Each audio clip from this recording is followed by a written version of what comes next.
muito atual.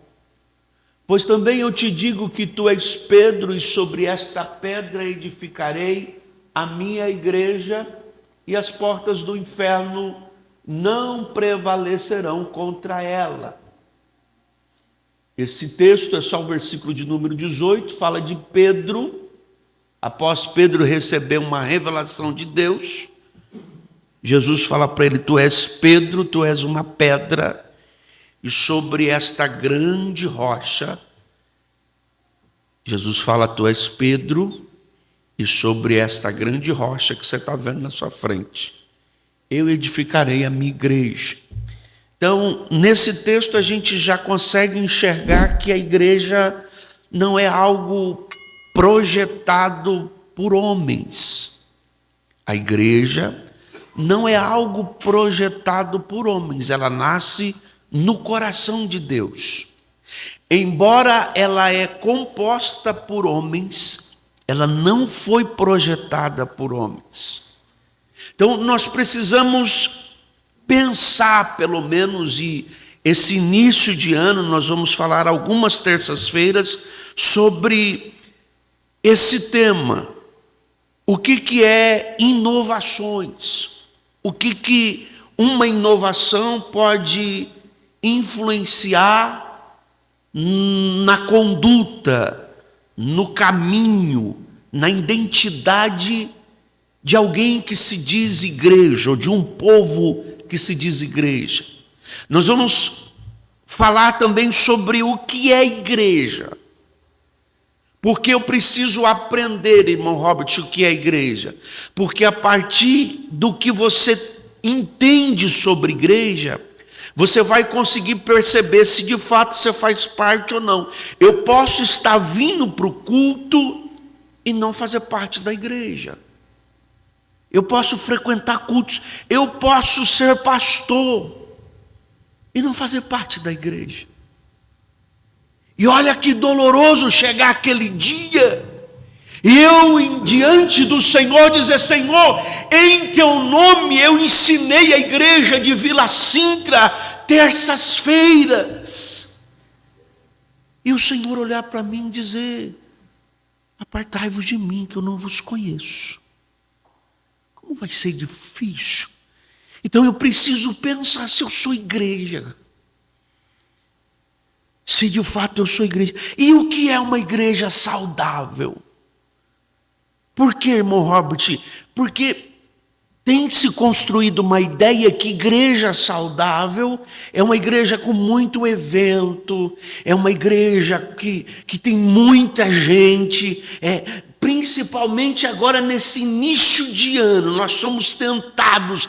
Alguém chega e fala: olha, irmão Robert, a gente precisa fazer uns eventos para trazer o povo. Então a gente precisa fazer o janeiro profético. E aí o Belém não tem janeiro profético. E aí alguém inventa o janeiro do avivamento, para não dizer que é profético.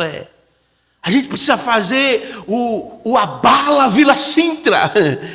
Porque aí a gente precisa abalar, para o povo vir para a igreja. Será que isso é saúde? Isso é característica de uma igreja saudável? Nós vamos conversar ao longo do tempo. E aí eu fui pesquisar um pouquinho sobre o que é inovação, pensando sobre a condição da igreja hoje. Porque eu não sou saudosista, longe de mim ser. Eu me esforço para não ser saudosista, embora eu esteja na igreja desde que eu me conheço por gente. Mas me parece que a igreja, e aí eu não digo a igreja de Cristo Jesus. Por quê, irmão Robert? Porque a Bíblia diz que a igreja, as portas do inferno não vão prevalecer contra a igreja. Então a igreja, ela vai continuar caminhando. A igreja invisível vai continuar avançando. Mas algumas pessoas que se dizem igreja, elas estão sendo paradas pelo inimigo. E por que elas estão sendo paradas? Por que elas estão deixando de ser igreja? Porque não estão se atentando aos detalhes. E o inimigo, de forma muito muito sutil, muito delicada, tem trazido algumas inovações. E essas inovações, de forma sutil, têm minado a nossa fé, tem minado a nossa esperança, tem feito com que a gente, essas invenções, tem colocado uma lupa no que é errado. E a gente só tem conseguido enxergar o que é errado. E você quer ver uma coisa que mina a força de um crente? É ele centralizar a atenção no que está errado na igreja.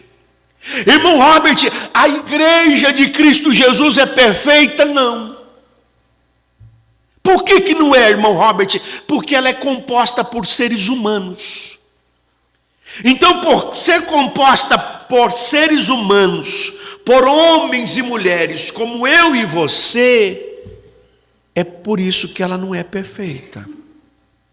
Só que as inovações do tempo presente têm colocado lupa no que às vezes dá errado. Por exemplo, recentemente saiu um escândalo na internet de um pastor, e aí tem site de fofoca, página de fofoca gospel. Tem o Fuxico Gospel, olha. Fuxico Gospel. Aí sai na página do Fuxico Gospel.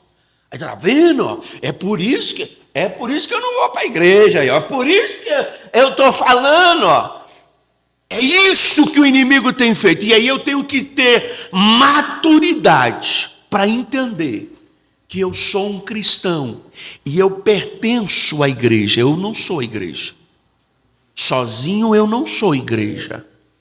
Que isso fique bem claro. Igreja nós já vamos aprender aqui o que é. Sozinho não existe igreja. Eu preciso pertencer a um grupo. E esse fato de eu pertencer a um grupo é que vai me dar maturidade. Irmão? É o que vai me dar estrutura e condição emocional. Oxe, Robert, Por quê? Porque o defeito dos irmãos, que cada um aqui tem 1, 2, 3, tem alguns que tem mais de meia dúzia, vai servir para me aperfeiçoar. O defeito de vocês vai servir para me aperfeiçoar. E os meus defeitos, que são muitos, vai servir para aperfeiçoar os irmãos. É por isso que a gente precisa estar junto. Porque sozinho você não vai ser aperfeiçoado. Então essa ideia demoníaca que eu tenho que me afastar, que eu fico melhor, é mentira do inferno. É antibíblica, não. Eu tenho que ficar longe para minha saúde emocional, para minha saúde mental. E aí você perde toda a saúde espiritual. Zero. Então eu preciso estar próximo de Cristo e da sua igreja. Porque aí eu tenho saúde espiritual, saúde mental e saúde emocional. Bendito é o nome do Senhor. O que é inovação? Inovação é a implementação de uma ideia nova ou significativamente melhorada. Então, no contexto de inovação, não tem nada de ruim. É uma ideia nova ou uma ideia melhorada. A inovação na sua essência, não tem problema em inovar. Não tem problema. O problema é o caminho que a inovação toma. Porque a sua origem, a sua ideia primária é boa. Você não vai ver ninguém com uma inovação na intenção de destruir, não. Toda a ideia de inovação é na ideia de construir algo, de melhorar, de aperfeiçoar. Por exemplo, nós temos aí uma coisa boa, eu estava pensando hoje sobre ouvir um livro. Quando que a gente tinha isso? De você ligar o som do carro e dizer, eu vou para o trabalho hoje ouvindo um livro. Isso é sensacional, irmão. Na correria, às vezes você não tem tempo de ler. Eu vou ouvir o livro, o e-book, vou pôr aqui e vou ouvir. E aí a pessoa vai lendo para você e você vai ouvindo e se deliciando. Puxa, que coisa boa. É uma inovação, uma ideia nova, melhorada. Só que qual que é o problema dessa ideia nova, dessa inovação? É eu substituir a leitura por ouvir um livro. Nunca vai ser igual. Nunca vai ser igual. Ouvir um livro e ler um livro é completamente diferente. O problema é que a geração que está chegando está tentando pegar as inovações e substituir o que já vem dando certo. E aí é o que está pegando. Então nós precisamos tomar cuidado, porque toda inovação ela tem uma roupagem boa, aparentemente inofensiva. Porém, por detrás, quando quer romper os marcos antigos, aí gera problema. Qual, irmão Robert? Nós estamos vivendo um período em que alguns lugares diz que não precisa mais orar. Que oração a Bíblia diz orar em todo tempo. Então eu ando orando, eu falo com Deus e tal. Então aquele momento de oração, aquele particular com Deus que os irmãos antigos tinham, que passava meia hora, 40 minutos, 1 hora, 2 horas. Conheci pastor que passava horas e horas falando com Deus. Irmão, não. Por quê? Porque surgiu uma ideia de que orar é em todo tempo. Então eu posso orar andando, eu posso orar no meu trabalho, eu posso orar almoçando. Sim, pode, mas jamais substituir um período particular seu e de Deus. E o que isso pode acarretar de ruim? É um monte de crente fraco, é um monte de crente anêmico, é um monte de crente sem vida espiritual. Mas essa noite o laço quebrou, nós escapamos e vamos ter uma vida de oração. Você não, irmão, isso é antigo, isso é dos antigos, isso aí não. Isso aí agora não precisa mais orar, agora você ora em pensamento. É espírito de oração agora, irmão. Não é nem orando em espírito. Ele tem um espírito de oração. É diferente, né? O espírito dele já é programado. É o espírito de oração. Então não, esse momento, aí a gente vai acarretar um monte de problema. Então eu preciso tomar cuidado, porque uma inovação, ela não vai apresentar como algo ruim. Vai ser algo bom. Ela vai ser apresentada como algo bom, algo para melhorar. E aí eu preciso ter discernimento se aquilo de fato vai fazer bem para a minha vida espiritual ou se está me matando. E para isso eu preciso ter visão espiritual. Precisa ter visão espiritual. Igreja, o que é igreja? As pessoas criam o hábito de dizer igreja eu sou igreja. Como eu já disse para os irmãos, não. Igreja é isso aqui? Também não. Também não é essas paredes aqui. Não. Igreja, ela está ligada diretamente a um povo, a um grupo. Dentro da teologia, os teólogos concordam que igreja não é um templo, mas as pessoas chamadas por um Deus. Então, traduzindo, simplificando, igreja, aí você fala, irmão Robert, eclésia quer dizer tirados para fora. Sim, é por isso que é um povo chamado por Deus. É um povo exclusivo, chamado por Deus. Só que esse povo não é um povo aleatório. Ele tem características comuns. Eles têm características. Esse grupo é um povo chamado por Deus, que tem algumas características, que tem uma identidade. O problema é que eu sou igreja, e que fulano é igreja também, só que eu não falo com fulano, e fulano não vai com a minha cara.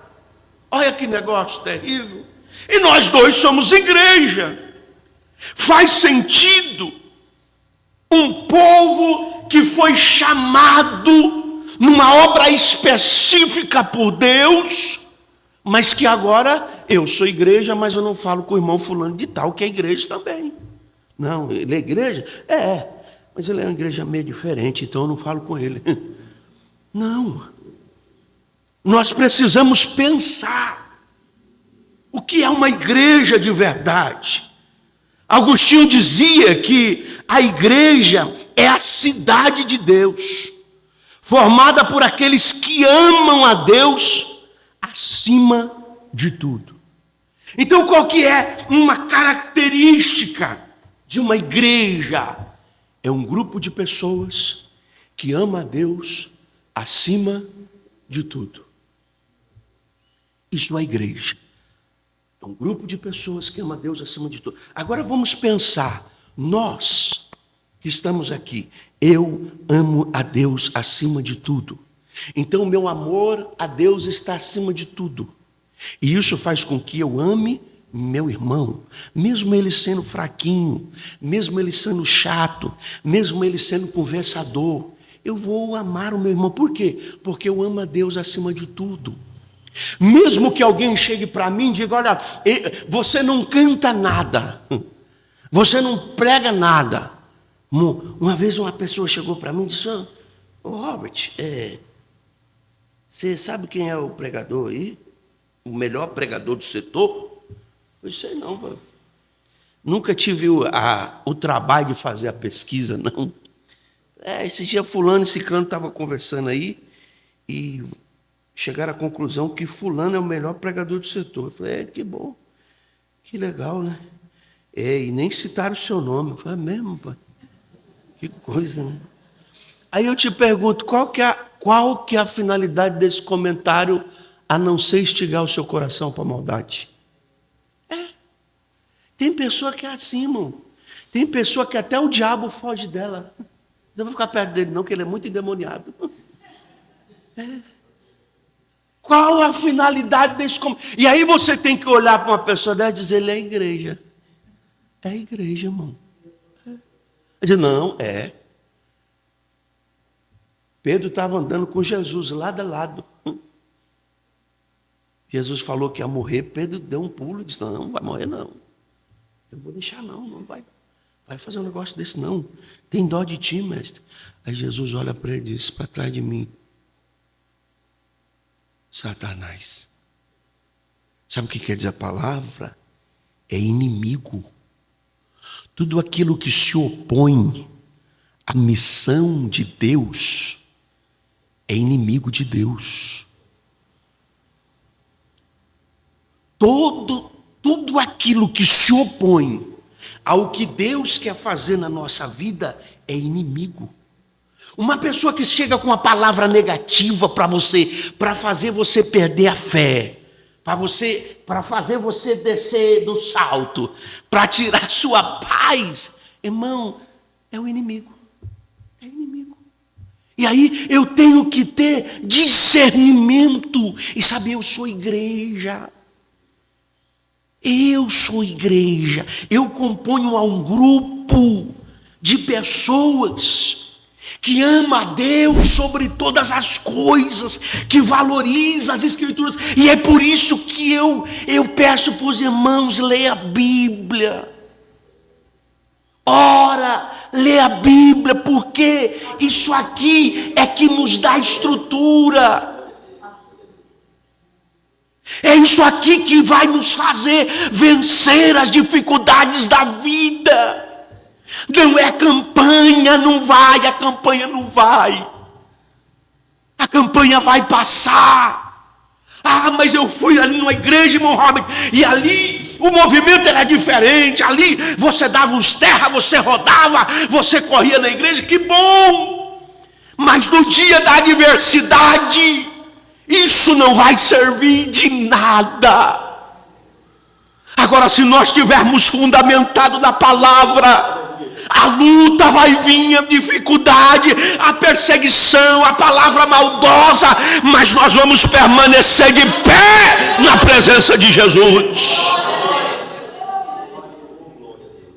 Eu insisto porque me parece que as inovações deste tempo presente têm roubado de algumas pessoas a capacidade de querer estudar as Escrituras. Tem tirado de algumas pessoas o desejo de orar, e algumas pessoas acham que não precisa mais orar, que elas conseguem ser crente sem orar. Não conseguem. Eu consigo ser crente sem meditar nas Escrituras, não consegue. Nós podemos ser admiradores do cristianismo, nós podemos admirar, ser simpatizantes do cristianismo. Crente não. Igreja não dá. Sem ler Bíblia e sem orar, não, irmão. Então a gente fala, irmão, mas eu estou na igreja até hoje, e eu não leio Bíblia, eu não oro. Pois, é simpatizante, não é crente. E se você quiser, depois a gente entra ali na salinha e eu converso com você, se você quiser, eu até oro para você aceitar Jesus. Porque não é crente, não. É simpatizante, irmão. O Evangelho de Jesus Cristo, ele deve produzir em nós uma mudança contínua. A mudança tem que ser contínua. Até que Jesus nos chame, nós não devemos parar de ser aperfeiçoado. E aí tem gente que está na igreja há 20 anos e a vida dele é do mesmo jeito. Ele, antes de aceitar Jesus, ele era fofoqueiro, ele continua sendo fofoqueiro. 20 anos na igreja. Antes de aceitar Jesus, ele gostava de uma briga. Ele aceitou Jesus, está 20 anos dentro da igreja. Mas todo tumulto que tem na igreja, ele está envolvido. Aonde que o evangelho está fazendo efeito na vida dessa pessoa? Não. Eu preciso. E aí é uma coisa que eu, irmão Robert, eu busco Jesus. Eu preciso olhar no retrovisor da minha vida e ver que eu melhorei pelo menos 2%. Isso só é possível através da palavra. É por isso que Jesus vai dizer: conhecereis a verdade e a verdade vos libertará, irmão. Só tem uma coisa que liberta nós, é a verdade. Nós somos pecadores. Nós somos munidos do pecado, fruto, filhos da perdição. Aí Jesus entrou na história, na minha história. Falou: vou dar um jeitinho nisso aí, está tudo errado. E agora? Agora ele vai aperfeiçoando. E como isso é possível? A partir da lavagem pela palavra. Só que aí, se eu não medito na palavra, a pessoa fala: irmão, mas eu venho na igreja, de vez em quando eu estou lá na igreja. E você acha? Fala a verdade para mim, você acha que nós começamos hoje 8h20 alguma coisa? Você acha que 45 minutos, 40 minutos, 35 minutos a gente falando da palavra é o suficiente para lavar a sua alma com tanto de coisa ruim que tem aí? Não sai, irmão. É a mesma coisa você pegar uma roupa de mecânico e passar uma água, dizer: bom, tomando um varal que está limpo. Tá não, só enganou. O processo é lento, é gradativo. Aí tem gente que fala: irmão Robert, eu não estou vendo Deus fazer nada. É claro que não vai ver. Qual que é a intensidade da sua vida espiritual? Qual é o investimento que você está fazendo? Eu não consigo mais, mas não consegue mesmo. Exercício zero espiritual. Vai passando o tempo, a gente vai ganhando um pezinho, vai ficando mais pesado, o templo vai aumentando, e aí para dobrar o joelho para orar é difícil, irmão. A minha carne não quer orar, não quer. O dia que você acordar com a sua carne querendo orar, meu irmão, se liga no trono da graça que esse dia a sua senha vai ser chamada. Pode se ligar. Eita, hoje eu acordei com vontade de orar. Meu Deus, acho que é o dia da minha senha. Por quê? Porque a nossa carne não quer. E aí o que eu tenho que fazer? Mortificar a minha carne. Não vivo mais eu, mas Cristo vive em mim. É o dia que eu dobro o joelho e tenho que falar com Deus. Deus, a minha carne não quer orar. A minha carne não me deixa orar.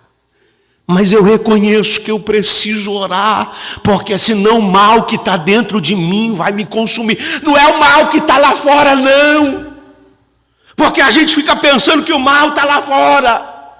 Não, é o mal que está dentro de nós. É a inveja, é a soberba, é o orgulho. É isso que nos consome, que nos impulsiona a pecar e que não nos deixa dizer não ao pecado. Mas hoje Deus nos chama para o arrependimento, para que o nome dele seja glorificado. A gente precisa olhar para dentro de nós e compreender se de fato nós estamos ligados a um corpo, que é a igreja. Se eu faço parte desse corpo, ou se eu estou na igreja só caminhando, indo, aonde o vento me leva eu vou. E por que eu digo isso? Porque eu fiquei um tempo assim. Eu ia para a igreja, vou para a igreja. Vamos lá, eu tocava na igreja, legal, olhava as irmãzinhas, que na época eu era solteiro. Vamos lá, tocar, fazia o meu som, gostava de sair na foto. Estava lá, de mostrar os meus dotes, porque tem gente que está na igreja e está assim, para mostrar que ele sabe fazer, ele sabe cuidar, ele sabe arrumar, ele tem dotes, e daí? Se nós não for igreja, a trombeta toca, nós vamos para o inferno com todos os dotes, com todo o talento que tem, vai para o inferno. Você viu na Bíblia o talento salvando alguém? Não, é o sangue de Jesus que salva. E aí eu preciso estar inserido no corpo para desfrutar desse sangue. Então eu tenho que ter condição e discernimento. E aí a minha oração, quando eu estava estudando e pedindo a Deus para que o Senhor nos dê saúde mental, irmão. Por que saúde mental, irmão Robert? Porque a salvação, ela também exige razão. Eu preciso pensar. A salvação não é algo que você não pensa, porque você tem que fazer escolhas, e escolhas envolvem a razão. E o fato de fazer escolhas vai depender de como eu enxergo a situação. E aí nós temos problemas inúmeros por conta da inovação.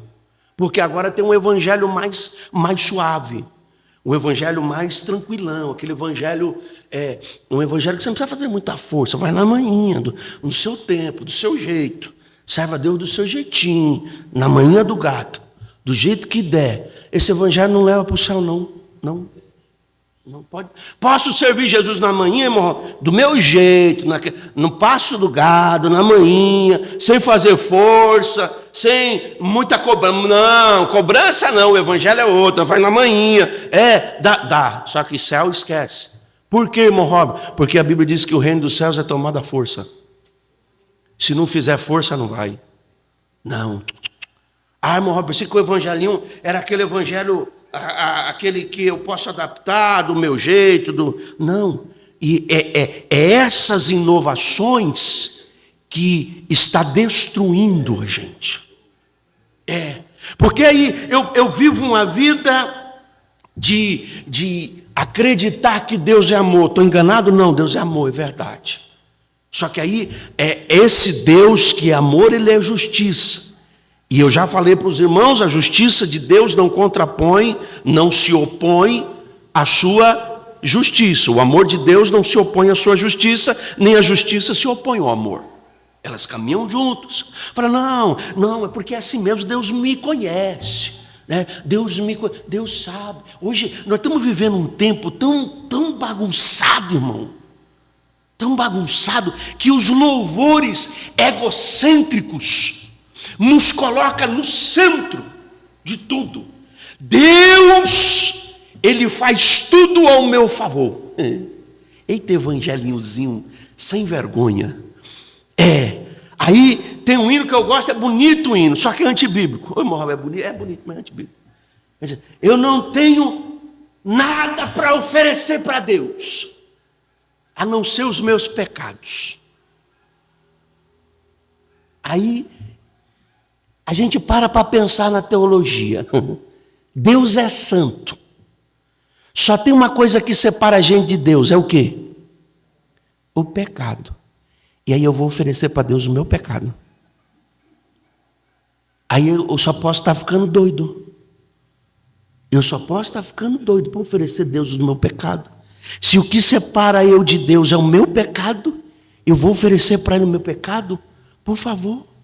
Mas isso é uma mensagem subliminar para que eu, todo arrebentado por conta do pecado, porque o pecado nos arrebenta em todas as áreas, emocionalmente, mentalmente, espiritualmente, eu querer me achegar diante de Deus como um coitadinho. Deus, eu não tenho nada para te oferecer, os meus pecados. Você acha que Deus vai querer? Não. É por isso que os crentes, parte deles, do século presente, são doentes. Porque a ideia que eles têm de relacionamento com Deus é antibíblica. É antibíblica. E aí você se depara, eu estou trabalhando agora num órgão público, eu me deparo com pessoas que são crentes, ou que se diz ser crente, que são pior que os ímpios. São mais doentes do que os ímpios. Tem mais dificuldade de relacionamento interpessoal do que os ímpios. Eu fico, meu Deus, não é possível. Não é possível. Mas por quê? Uma visão errada que coloca uma pessoa, o ser humano, no centro e que Deus vai fazer tudo por ela, porque ela é o centro de Deus. E isso não é verdade. E essa pessoa vai viver no engano. E aí vai acontecer coisas, ela vai passar por dificuldade, não vai ver nada do que o evangelho falso prega. E o que vai acontecer? Ela vai entrar na estatística de um crente que se afastou. Eu estava na igreja, eu era uma bênção, eu cantava, eu regia, eu pregava, eu era obreiro, eu dava lugar. Aí aconteceu um negócio lá e tal, e aí eu saí. Agora eu não sou mais crente. A minha relação como igreja é estar inserida no corpo de Cristo. Pode acontecer o que acontecer. Pode olhar feio para mim. Pode não gostarem de mim. Podem não ir com a minha cara. Eu vou permanecer firme com Jesus. Isso é igreja. Igreja é a cidade de Deus. Tem um outro teólogo que diz que igreja é Deus na terra. A igreja é a revelação de Deus na terra. Por intermédio de Jesus Cristo, Jesus criou a igreja, executou o plano de Deus, e agora as pessoas que estão aí conhecem a Deus através da igreja. Por isso que a igreja é vista como Deus na terra. Através da igreja, Assembleia de Deus, Ministério do Belém, Vila Sintra, setor 41, os moradores deste bairro precisam conhecer Jesus. Eles não leem a Bíblia, eles não sabem o que está escrito na Bíblia, mas eles sabem que nós somos crentes. E através de nós, eles vão conhecer Jesus. Aí você quer saber porque está difícil ganhar alma hoje? Você quer que eu fale ou você já descobriu? É porque a forma como a gente apresentamos Jesus para as pessoas deixa Jesus indesejável. Jesus como você é crente? Muito obrigado. Quero não. Se Jesus que você vai para a igreja, você volta pior. Você vai para a igreja, você volta falando mal de todo mundo. Você vai para a igreja, você arruma confusão com todo mundo, você vai para a igreja, você não recebe nada, você fica pior. Eu não vou para a igreja, eu estou bem. Já ouvi um monte de gente falando isso. Eu não vou para a igreja e vivo melhor do que esses crentes que ficam enfornados dentro da igreja. E quando eu digo melhor, não é melhor financeiramente, não. É melhor de saúde. Saúde emocional, mental. Eu sou melhor que esses crentes. Esses crentes vão para a igreja e parece que eles não aprendem nada. É a forma como a gente apresenta Jesus. Nós vamos continuar na próxima terça-feira falando sobre as características da igreja. Curva a sua cabeça que eu quero orar por você. Senhor Jesus, eu te louvo pela grande oportunidade, pelo privilégio de falar da tua palavra aos teus filhos. Obrigado por falar comigo. Obrigado por me orientar. Obrigado por me conduzir, ó Pai. Toma-nos em tuas mãos. Nós que pertencemos a um só corpo, nos ajude a ser fiel à tua palavra. Nos ajude a estar estruturado para que o teu nome seja glorificado. É o que nós lhe pedimos, certo do teu cuidado. Amém e amém.